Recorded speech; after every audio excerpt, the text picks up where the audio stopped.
In Millennials and Money, social media is one of the leading ways young Americans are seeking investing advice.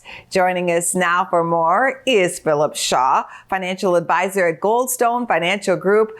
What do you think? Good idea or bad? Thanks for having me back, Angela. You'll find almost anybody trying to look at social media for financial advice, but for Gen Zs and millennials, it's about 5 times as many people. That is their primary source of financial advice. What is the problem with using social media for money advice? The problem with that is it's really difficult to find good financial advice versus bad financial advice. There's certainly a lot out there that's high quality, but unless you have background in finance, it can be hard to determine whether you're talking to somebody who's reputable or not. Some of the information can be valid on social media, but it's so hard to find. What can you tell us about valid information? You know what? A lot of people on social media try to make it sound easier than it is. A lot of them are not registered financial advisors. A lot of them do not have to stand up to the claims that they're making on their pages.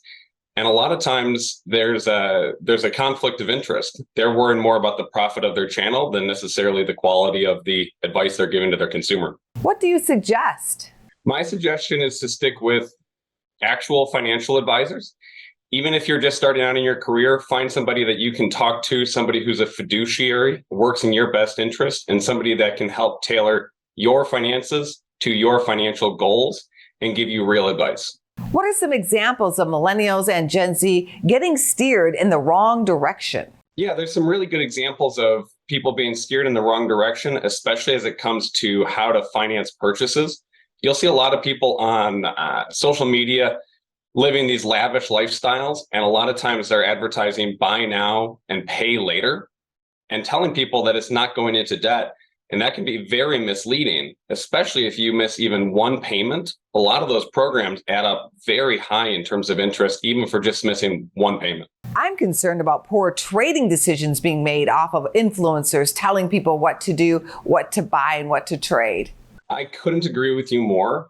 I see it all the time on social media, people that say trading is very easy. It's so easy to make money. And they're encouraging others to go into the same kind of gambling mentality when it comes to their finances. And I see more and more often people blowing up their own finances and getting themselves into really rough positions. Thank you, Phillip, for helping us out with Millennials and Money. Thanks again for having me. Go to businessfirstam.com for where to see our show on TV.